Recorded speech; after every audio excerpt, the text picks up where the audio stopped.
పరిశుద్ధుడైన తండ్రి అని పిలుచుకునే భాగ్యాన్ని మీరు మాకు ఇచ్చినందుకు వందనాలు తండ్రి. ఈరోజు శుక్రవారము స్త్రీల కూడికలో మీ వాక్యాన్ని చెప్పే అవకాశాన్ని మీరు మాకు ఇచ్చినందుకు వందనాలు తండ్రి. ఇప్పటి వరకు మిమ్మల్ని పాటలతో మహిమపరిచాము తండ్రి. కొద్దిసేపు మీరు ఇచ్చిన కాలంలో మీ పిల్లలుగా మేమంతా కూడా మీ మందిరంలో కూడుకొని మీరు మా కొరకు ఏమి రాయించారో వాటి ప్రకారంగా మా జీవితాలను కట్టుకునే గొప్ప ధన్యతను మీరు మాకు ఇస్తారని నమ్ముతూ మీ పిల్లలుగా మేమంతా కూడుకొని మీ పిల్లలకు వాక్యాన్ని ఉపదేశం చేస్తుండగా మీ పరిశుద్ధాత్మ సహాయాన్ని మీరు మాకు దయచేస్తారని నమ్ముతూ ఈ ప్రార్థన మీ కుమారుడు మా రక్షకుడైన యేసుక్రీస్తు వారి పేరిట అడుగుచున్నాను తండ్రి. ఆమేన్. దేవుడు రాయించిన గ్రంథంలోనికి వెళ్దాము. దేవుడు మనకిచ్చిన ఆయుష్ కాలంలో దేవుడు మన కోసము దేవుని గ్రంథమైన బైబిల్లో నుండి ఏవైతే మాటలు రాయించాడో వాటి ప్రకారంగా మన జీవితాలను కట్టుకోవడానికి ప్రయత్నం చేద్దాము. దానిలోనే భాగంగా ప్రతి ఉదయము మన చర్చి ఆవరణంలోనే ఉదయకాల వాక్య ధ్యానం కూడా జరుగుతూ ఉంది, అది గమనించండి. అయితే దేవుడు మన కొరకు రాయించిన కొన్ని విషయాలను మనం చర్చించుకుందాం. ఇప్పుడు మనకు ఎండాకాలం నడుస్తుంది కనుక ఎండాకాలంలో ఎండలు ఎక్కువగా మండుతున్నాయి. సో మీ పిల్లల్ని తల్లిదండ్రులైన వారు చాలా జాగ్రత్తగా పెట్టుకోండి అని గాలిలో వేడి గురించి చెబుతూ, గాలిలో ఇంత 41 డిగ్రీల సెల్సియస్ ఉంది కాబట్టి పెద్దలైనా కానీ పిల్లలైనా కానీ పలానా టైంలో నుంచి పలానా టైం వరకు బయటికి వెళ్ళకుండా జాగ్రత్తగా ఇంట్లో ఉండడానికి ప్రయత్నం చేయండి అని మనకు వేడిని కొలిచే పరికరాల ద్వారా ప్రభుత్వం కూడా సూచిస్తూ ఉంటుంది. దీని తర్వాత మనకు వర్షాకాలం వస్తుంది. వర్షాకాలంలో కూడా ఇంత వర్షపాతము నమోదవుతుంది అని దానిని సెంటీమీటర్ల రూపంలో కొలుస్తూ దీనికి కూడా ఒక లెక్క అన్నది చెప్పడం జరిగింది. అదేవిధంగా వర్షాకాలం అయిపోగానే చలికాలం మన దగ్గరికి వస్తూ ఉంటుంది. చలికాలం కూడా చలి పులి అని దానికి కూడా -డిగ్రీలో కొలుస్తూ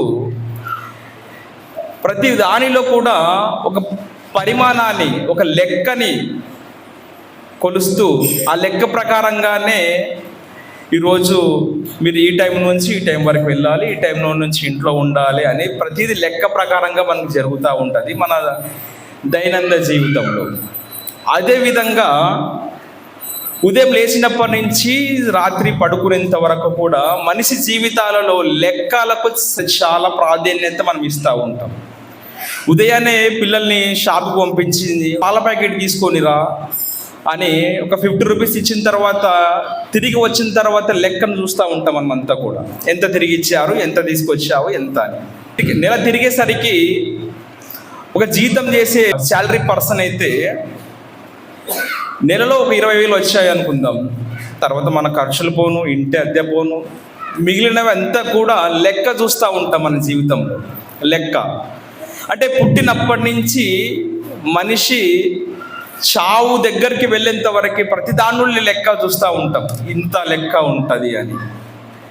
అదేవిధంగా మనిషి జీవితంలో లెక్కలు అనేది చాలా అవసరము. అది మనకు తెలియకుండానే ఉదయం లేచినప్పటి నుంచి పడుకునేంత వరకు, పుట్టినప్పటి నుంచి మరలా మట్టికి చేరేంత వరకు లెక్కలతోనే మన జీవితాన్ని ప్రారంభిస్తూ ఉంటాం, ముగిస్తూ ఉంటాం.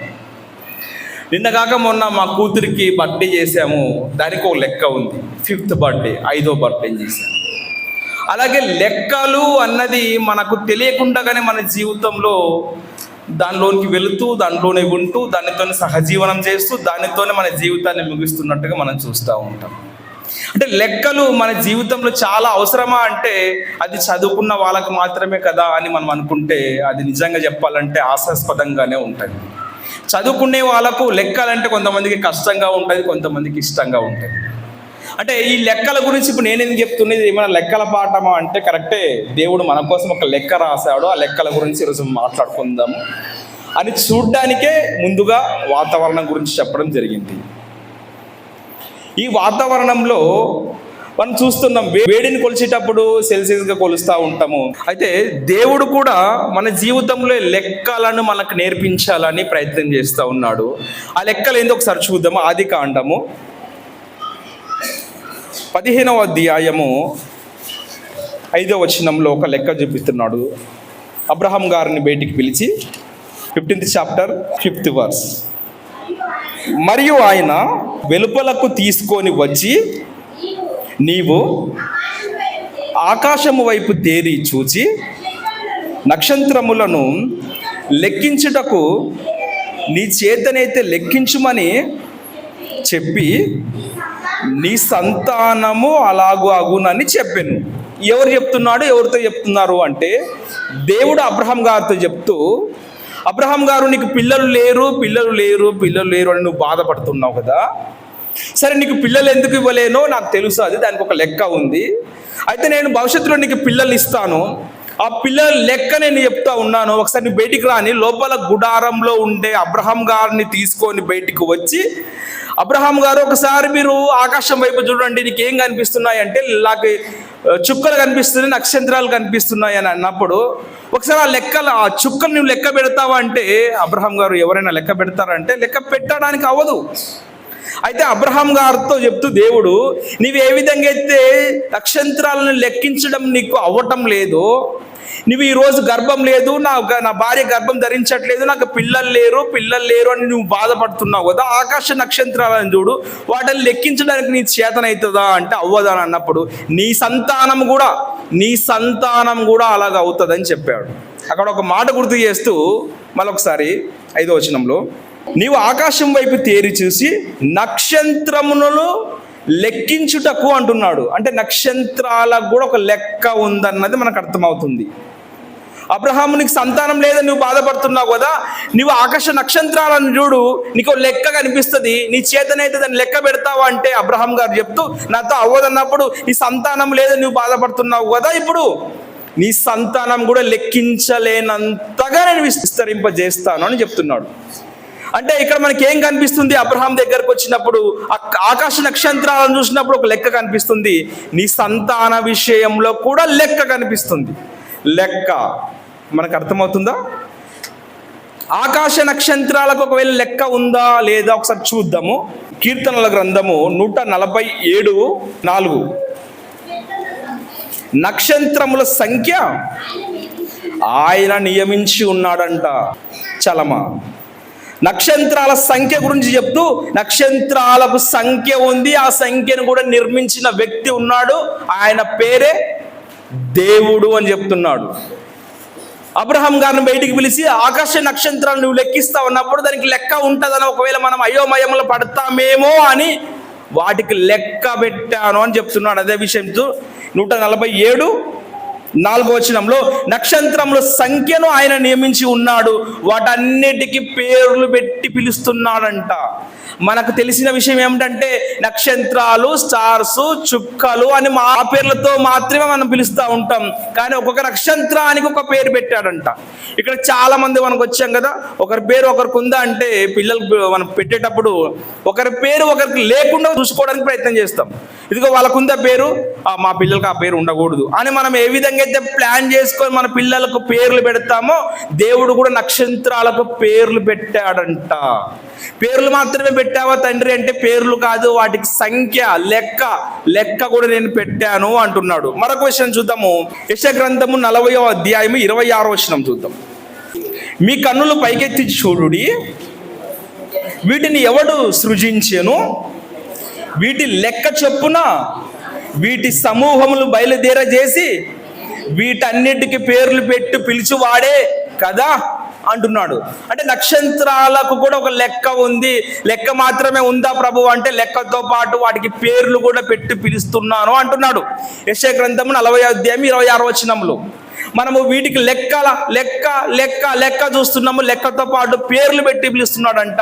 మనం ఈరోజు ప్రార్థన అయిన తర్వాత బయటికి వెళ్ళి పడుకునే నక్షత్రాలను చూసి ఒకసారి లెక్క పెడతామంటే కొన్ని లెక్క పెట్టేసరికి మనం లెక్కను మర్చిపోతూ ఉంటాం. అంటే దేవుడు కూడా ఆకాశ నక్షత్రాలకు కూడా ఒక లెక్క నియమించాడంట. ఆ లెక్కను చూస్తూ అబ్రహాము నీ సంతానం కూడా ఆ విధంగా చేస్తాను అంటున్నాడు.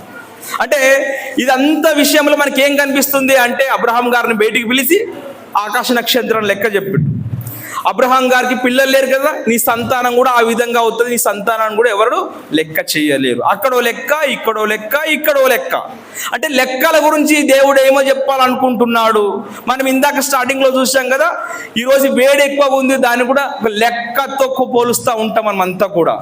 అంటే లెక్కలు అవసరమా మన జీవితంలో అంటే దాన్ని కూడా మనము ఒకసారి పరిశీలన చేసాము. ఉదయం లేచినప్పటి నుంచి పడుకునేంత వరకు కిరాణంకి వెళ్ళినా, షాపుకి వెళ్ళినా, వేరే విషయాలకు వెళ్ళినా ఒక లెక్క చూస్తూ ఉంటాం మనం అంతా కూడా. లెక్క లెక్క లెక్క. మనిషి జీవితంలో ప్రతిదీ కూడా లెక్కలతో ముడిపడినట్టుగా మనం చూస్తూ ఉంటాం.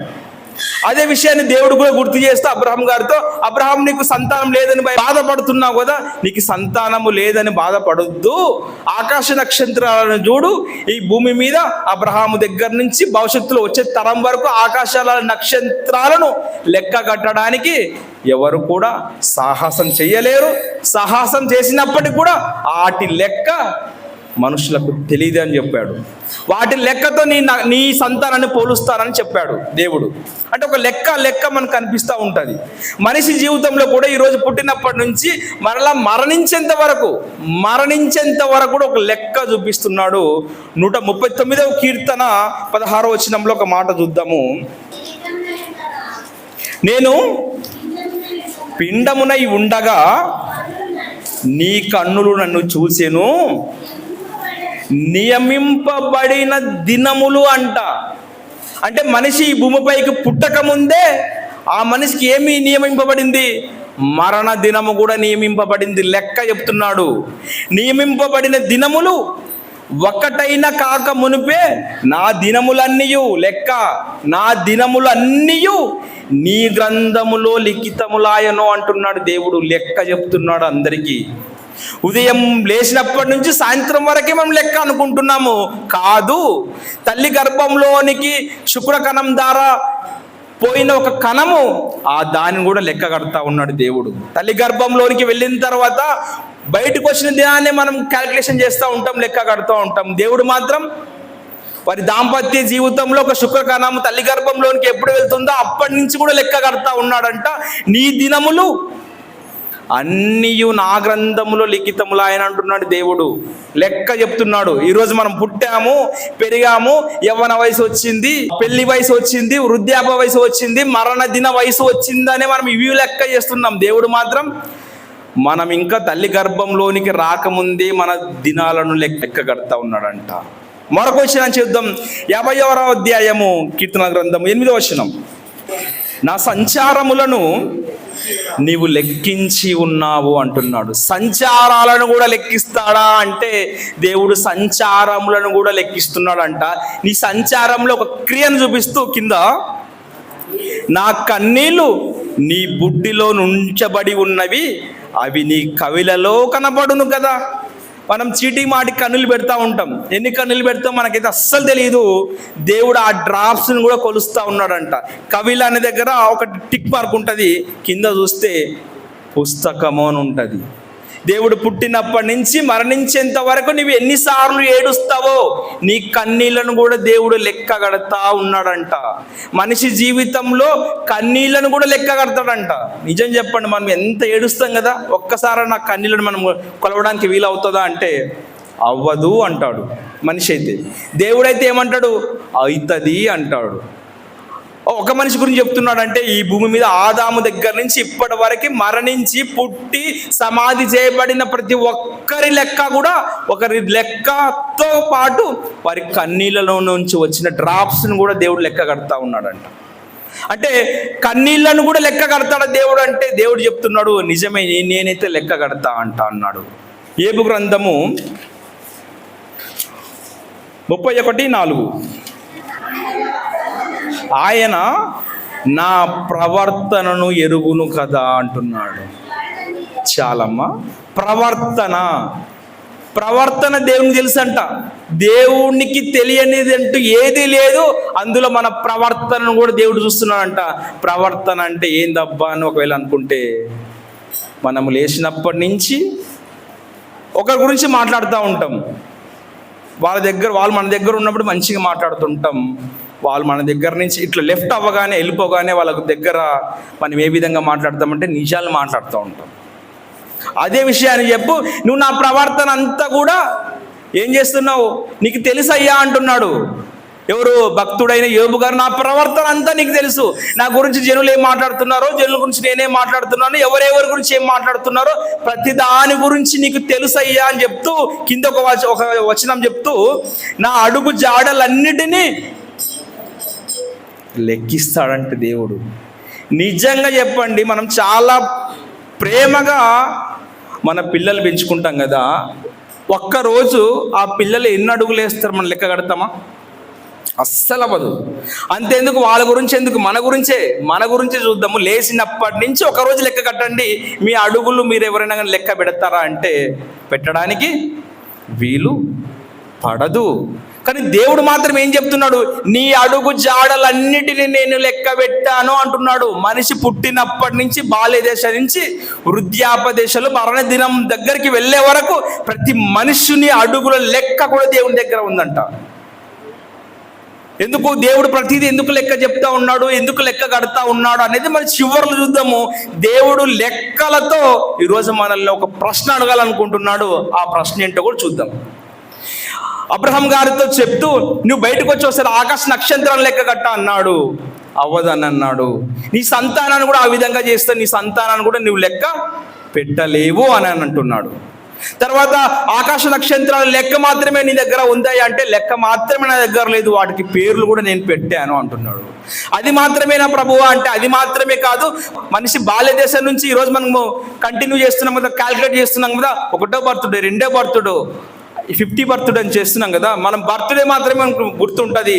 మనిషి తల్లి గర్భంలోనికి వెళ్ళక ముందు నుండి కూడా దేవుడు మనల్ని లెక్క కడతా ఉన్నాడంట మన జీవితాలను. ఎందుకోసం లెక్క కడుతున్నాడు? మత్తయి సువార్త 10వ అధ్యాయము 30వ వచనంలో ఇంతవరకు మనం కన్నీల లెక్క చూసాము, అడుగుల లెక్క చూసాము. దేవుడు మరొక కొత్త కోణాన్ని చూపిస్తూ ఉన్నాడు. మత్తయి సువార్త 10వ అధ్యాయము 30వ వచనం, మీ తల వెంట్రుకలన్నీ లెక్కింపబడి ఉన్నాయంట.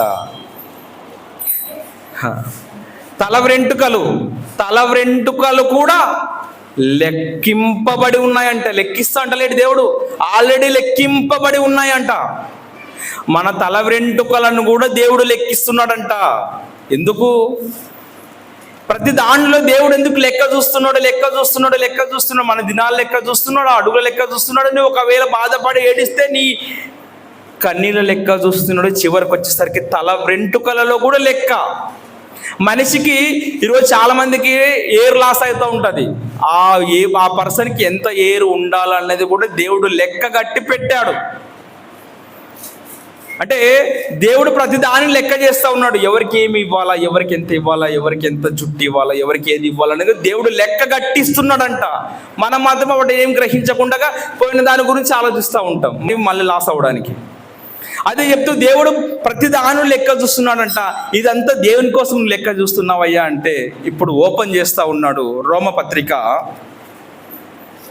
14వ అధ్యాయం 12వ వచనంలో, ప్రతి నాలుకయు దేవుని స్తుతించును అని ప్రభువు చెప్పుచున్నాడు అని వ్రాయబడి ఉన్నది గనుక మనలో ప్రతి వాడును తన గురించి దేవునికి లెక్క ఒప్పజెప్పాలంట. చివరికి దేవుడు ఒక దగ్గర తీసుకొచ్చి పెడుతున్నాడు. ఏంటి, ఎక్కడికి అంటే మన గురించి మనమే లెక్క చెప్పాలంట. మన గురించి లెక్క ఏం చెప్పాలా అంటే దేవుడు మనకి ఎంత ఆయుష్కాలాన్ని ఇచ్చాడు, దేవునికి మనం ఎంతగా విధేయత చూపిస్తున్నాము, దేవుడు మనకి ఎంత ఆయుష్కాలాన్ని ఇచ్చాడు, అందులో అనారోగ్యంగా ఎన్ని రోజులు ఇచ్చాడు, ఆరోగ్యంగా ఎన్ని రోజులు ఇచ్చాడు. అనారోగ్యంగా ఉన్న దినాలను పక్కన పెడితే ఆరోగ్యంగా ఉండే రోజులను కూడా లెక్క చూపిస్తూ, నేను నీకు ఆరోగ్యాన్ని ఇచ్చాను, ఆయుష్కాలాన్ని ఇచ్చాను, ప్రతిదీ నేను నీకు ఇచ్చినప్పుడు నిన్ను లెక్క అడుగుతాను అంటున్నాడు. ఏం లెక్క ఒకసారి చూద్దాం. మళ్ళీ ఒకసారి ఆదికాండం దగ్గరికి వెళ్దామా, అక్కడ లెక్క చూపిస్తూ ఉన్నాడు. ఆదికాండము 15వ అధ్యాయము 16వ వచనం, అమోరీల అక్రమము ఇంకను సంపూర్ణము కాలేదంట. ఇక్కడ లెక్క ఎక్కడ ఉంది అంటే సంపూర్ణం అనే పదములో లెక్కలో కడితే అది లెక్కలోకి వస్తుంది. అమోరీలు అక్రమం చేశారంట దేవుని విషయంలో, వారి అక్రమం సంపూర్తి కాలేదంట. సంపూర్తి అంటే కంప్లీట్ కాలేదంట, వాళ్ళ లెక్క ముగించబడలేదంట. అక్రమాలను కూడా దేవుడు ఇక్కడ లెక్కిస్తున్నట్టుగా మనకు కనిపిస్తుంది. మనం ఏం చేస్తున్నాం? మేలు చేస్తున్నామా, కీడు చేస్తున్నామా? ఒకవేళ మేలు చేస్తే ఏ విధమైన మేలు చేస్తున్నాం? అన్నదానం చేస్తున్నావా, నీళ్ళ దానం చేస్తున్నావా, ప్రాణదానం చేస్తున్నావా, రక్త దానం చేస్తున్నావా, లేకపోతే వాక్య దానం చేస్తున్నావా? ఏ దానాలు చేస్తున్నాం ఈరోజు? అంటే మేలును కూడా లెక్క కడతాడంటే ఖచ్చితంగా మేలును కూడా లెక్క కడతాడు. ఎందుకంటే అక్రమాలను లెక్కించిన దేవుడు మేలును కూడా లెక్కిస్తాను అని బైబిల్ చెప్తా ఉంది మనకి. అంటే ప్రతి విషయంలో మనం లెక్క అడుగుతాడా అంటే ప్రతి విషయంలో కూడా మనం లెక్క అడుగుతా ఉంటాడు. తెస్సలోనికీయులకు రాసిన మొదటి పత్రిక 2వ అధ్యాయంలో మరొక లెక్క చెప్తా ఉన్నాడు దేవుడు. 15వ వచనం నుండి చూద్దాం కొన్ని వచనాలు. ఆ యూదులు తమ పాపమును ఎల్లప్పుడూ సంపూర్తి అంట. మరి ఇక్కడ లెక్క చెప్తున్నాడు. అక్కడేమో అక్రమాల గురించి చెప్పాడు, ఇక్కడేమో పాపాల గురించి చెప్తున్నాడు, లెక్క చెప్తున్నాడు. అంటే మనిషి జీవితంలో మేలు చేస్తే ఒక లెక్క ఉంటుంది, కీడు చేస్తే ఒక లెక్క ఉంటుందా ప్రభువా అంటే, అవును, నువ్వు మేలు చేస్తే మేలును లెక్కిస్తా, కీడు చేస్తే కీడును లెక్కిస్తా. నీ అడుగుల లెక్కను నేను లెక్క కడతాను కదా.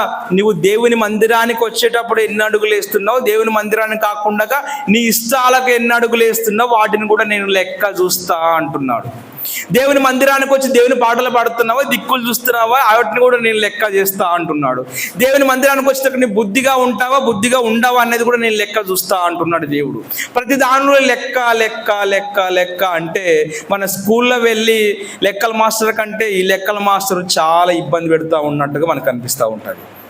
అంటే లెక్కల మాస్టర్ 10 సంవత్సరాల వరకు, 10th క్లాస్ వరకు, ఇంటర్మీడియట్ వరకు, మహా అంటే డిగ్రీ వరకు ఈ లెక్కల గురించి మనకి ఇబ్బంది ఒకవేళ ఉంటే, దేవుడు మాత్రం నువ్వు మరణించిన తర్వాత కూడా నువ్వు మేలు చేసావా, కీడు చేసావా, వాటిని లెక్క అడుగుతా అంటున్నాడు. ఈ లెక్కల గురించి ఇప్పుడు ఎందుకు మనం తెలుసుకోవాలంటే, ఒకవేళ ఈ భూమి పైన లెక్కలు వచ్చిన రాకపోయినా ఈ జీవితాన్ని మనం గడింపజేసి వెళ్ళిపోతామో, కానీ దేవుని లెక్కలు ఒకవేళ మనకు తెలియకపోతే ఖచ్చితంగా మరలా లెక్కను కరెక్ట్ చేసుకోవడానికి అవకాశం లేకుండా నిత్య అగ్ని దండంలోనికి మనందరినీ పాడేస్తాడు. అందుకోసమే ఈరోజు లెక్కల పాఠం చెప్పాల్సిన అవసరం ఉంది అన్నది మీకు తెలియజేస్తూ ఉన్నాను. యూదులు కూడా ఏం చేశారంటే వాళ్ళ పాపాలలో లెక్క చూస్తున్నారంట. వాళ్ళ పాపాలు కూడా ఏం చేయాలనుకుంటున్నారు? సంపూర్తి చేయాలంట. దేవుడు యూదుల యొక్క పాపాలను లెక్క కడుతూ ఏం చేస్తున్నాడు అంటే పాపాలను కూడా లెక్క పెడుతున్నాడు అంట. వాళ్ళ పాపాలు ఇప్పటివరకు కూడా సంపూర్తి కాలేదు. ఎందుకు యూదుల పాపాలు లెక్క పెడుతున్నాడు అంటే, యూదులే యేసుక్రీస్తు వారిని ఏం చేశారు? దారుణాతి దారుణంగా సిలువ పైన కొట్టి చంపేశారంట. ఈరోజు భారతదేశంలో ఒక నీచాతి నీచమైన పని చేస్తే మనం ఏం చేస్తారు? ఉరి తీస్తారు.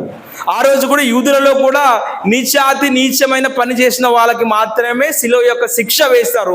యేసుక్రీస్తు వారు ఎటువంటి చేయరాని తప్పులు ఏమైనా చేశాడంటే మేలు చేశాడు.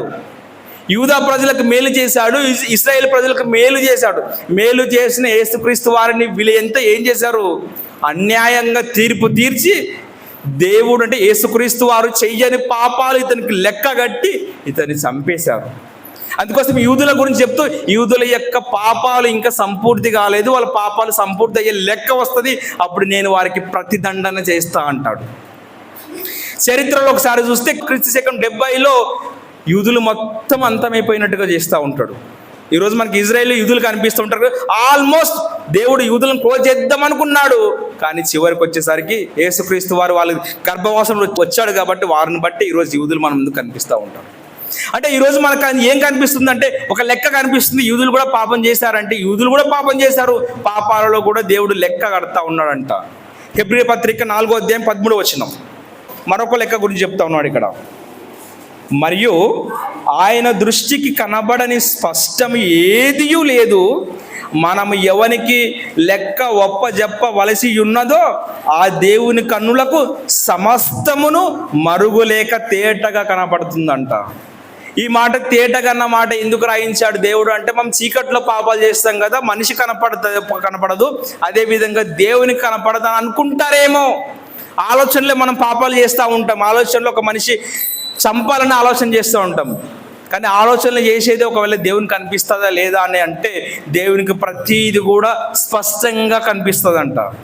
మనము సూర్యుని వెలుగులో మనకు చిన్న పిన్ పన్ను మనకి ఏ విధంగా కనిపిస్తుందో దేవుడు మనుషుల ఆలోచనలు కూడా ఆ విధంగా లెక్క కడతా ఉంటాడంట. మనం ఎవరికైతే లెక్క అప్పచెప్పాల్సి ఉందో, అంటే ఎవరికి అప్పచెప్తాం లెక్క మనం అంటే దేవునికి అప్పచెప్తాం. లెక్కల మాస్టర్కి స్కూల్లో కాదు. స్కూల్కి వెళ్ళినా వెళ్ళకపోయినా, మనం లెక్కలు వచ్చినా రాకపోయినా, కానీ లెక్క అప్పచెప్పాల్సిన దేవునికి మనము ఉంది. ఆ దేవుడు ప్రతిది కూడా స్పష్టంగా చూస్తూ ఉన్నాడంట ప్రతి మనిషి జీవితంలో. ఒక రాజుగారి గురించి చూద్దాము. రాజుగారు కూడా ఇదే విధంగా దేవుడు చూస్తాడా అనే డైలామాలో ఉండి ఒక మిస్టేక్ చేస్తాడు రాజుగారు. ఆ రాజుగారి గురించి చూసి మనం ముగించుకుందాం. దానియేలు గ్రంథము 5వ అధ్యాయము 1వ వచనం. రాజగు బెల్షస్సరు తన అధిపతులలో 1000 మందికి గొప్ప విందు చేయించి ఆ 1000 మందితో కలుసుకొని ద్రాక్షరసము త్రాగుచుండెను.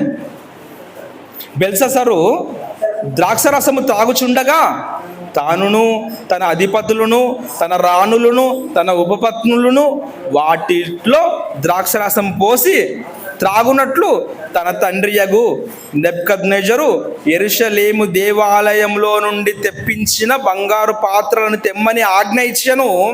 అందుకు వారు యెరూషలేములోని దేవుని నివాసమగు ఆలయంలో నుండి తీసుకున్న సువర్ణ ఉపకరణములను తెచ్చి ఉంచగా రాజు అతని అధిపతులను అతని రాణులను అతని ఉపపత్నులు వాటిలో ద్రాక్షరసము పోసి తాగారంట. దేవుని మందిరంలో ఉండవలసిన ద్రాక్షరసము బల్లాలు, ద్రాక్షరసం పాత్రలు ఎవరు తెప్పించుకున్నారు? రాజు తెప్పించుకున్నాడంట. ఆ దేశపు రాజు యెరూషలేముని తెప్పించుకొని వచ్చి వాళ్ళ ఇష్టానుసారంగా వాళ్ళ భార్యలు, ఉపపత్నులు, రాజులు ఒక 1000 మందికి విందు చేపించి, ఎవరైతే మందిరంలో వాటిని పరిశుద్ధంగా ఉపయోగిస్తారో వాటిని పరిశుద్ధంగా ఉపయోగించకుండా వాళ్ళ ఇష్టానుసారంగా ఉపయోగించారంట. ఎవరు అంటే రాజు బెల్షస్సరు. ఇది చరిత్రలో జరిగింది. మరొకసారి చూద్దాం 22వ వచనం, అదే అధ్యాయం 22వ వచనం. బెల్షస్సరు అతని కుమారుడగు నీవు ఈ సంగతియు ఎరిగి ఉండియు నీ మనసును అణుచుకొనక పరలోకమందున్న ప్రభువు మీద నిన్ను నీవే హెచ్చించుకుంటివి.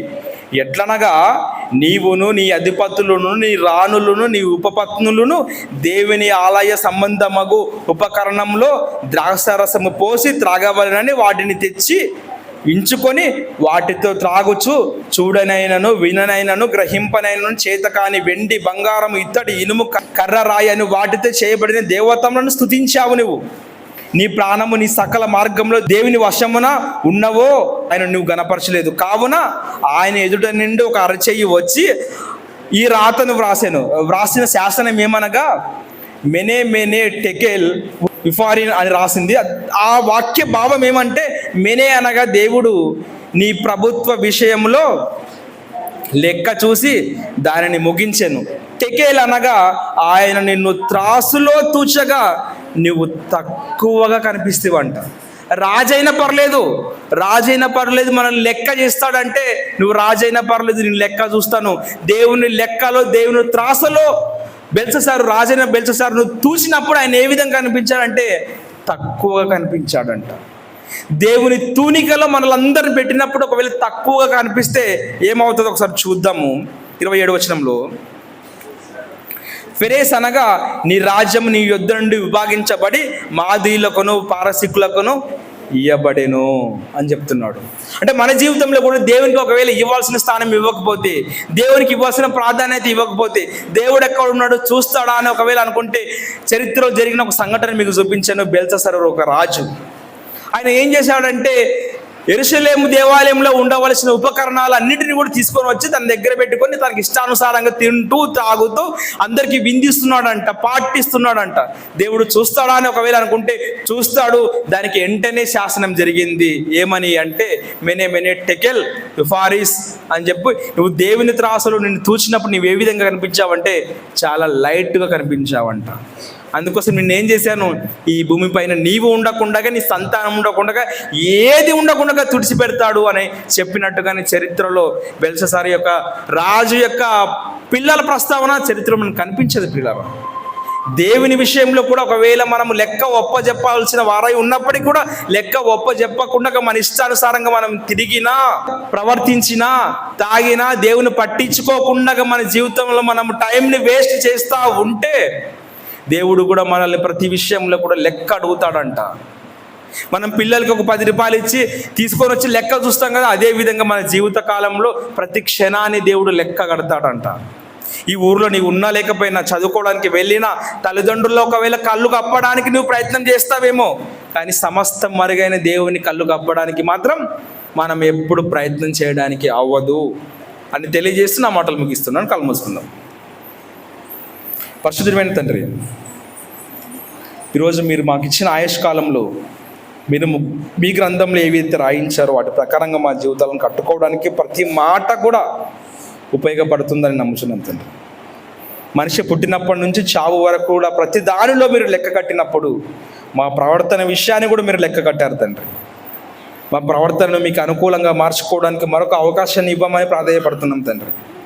మేము చేసిన పాపాల విషయంలో, మేము చేసిన తప్పుల విషయంలో మీరే క్షమిస్తారని నమ్ముతూ మరొక దినంలోనికి ఆయుష్కాలను తీసుకొని వస్తే ఒకవేళ మీకు ఇష్టానుసారంగా మా జీవితాలను కట్టుకోవడానికి గొప్ప ధన్యతను మీరు చూపిస్తారని నమ్ముతూ ఈ ప్రార్థన ముగించుకొని మేము ఇంట్లోకి వెళ్తుండగా ఎటువంటి సాధారణ శోధనకు గురి కాకుండా మీ కాపుదలలో ఉంచి మరొక దినంలోనికి సజీవ లెక్కలోనికి తీసుకొని వస్తారని నమ్ముతూ ఈ ప్రార్థన మీ కుమారుడు మా రక్షకుడైన యేసుక్రీస్తు వారి పేరిట అడుగుచున్నాను తండ్రి.